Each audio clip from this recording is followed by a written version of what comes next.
হবিগঞ্জ ১ আসনে বিএনপি মনোনীত প্রার্থী ডক্টর রেজা কিবরিয়া সোমবার দুপুর জেলা প্রশাসক ও জেলা রিটার্নিং কর্মকর্তা আবু হাসনাত মোহাম্মদ আরিফিনের কাছে মনোনয়নপত্র জমা দেন।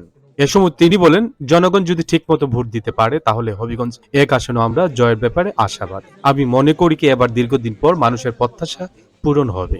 ইনশাল্লাহ বিএনপি এবার সরকার গঠন করবে, এমনটি আশা করছেন ডক্টর রেজা কিবরিয়া। পরে সাংবাদিকদের বিভিন্ন প্রশ্নের জবাব দেন তিনি।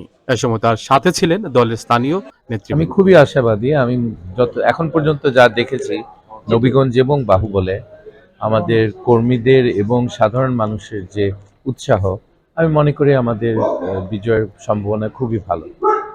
ইনশাআল্লাহ। এছাড়া আরেকজন বিএনপি তদন্ত প্রার্থী হিসেবে নির্বাচনে মনোনয়ন থাকে, এই বিষয়ে আপনার এগুলি হয়, প্রত্যেক দলে হয়। এটা বড় একটা দলের মধ্যে এই ধরনের মানুষ থাকে যারা ব্যক্তিগত স্বার্থে দল করে, তারা দলীয় স্বার্থে দল করে না। সো এটা অস্বাভাবিক কিছু না, এটাতে দুঃখ পাওয়ার বা দুশ্চিন্তা করার কোনো কারণ নেই। আমাদের কর্মীরা খুব শক্তিশালী এবং নেতা কর্মী যারা আমার সাথে দাঁড়িয়ে আছেন, আমার মনে হয় না যে এই দুই উপজেলার কোনো ভয়ের কোনো কারণ আছে ওনারা সঙ্গে থাকে। তৃণমূল বিএনপি কি আপনার সাথে আছে? অবশ্যই। জি, অবশ্যই তারা আছে।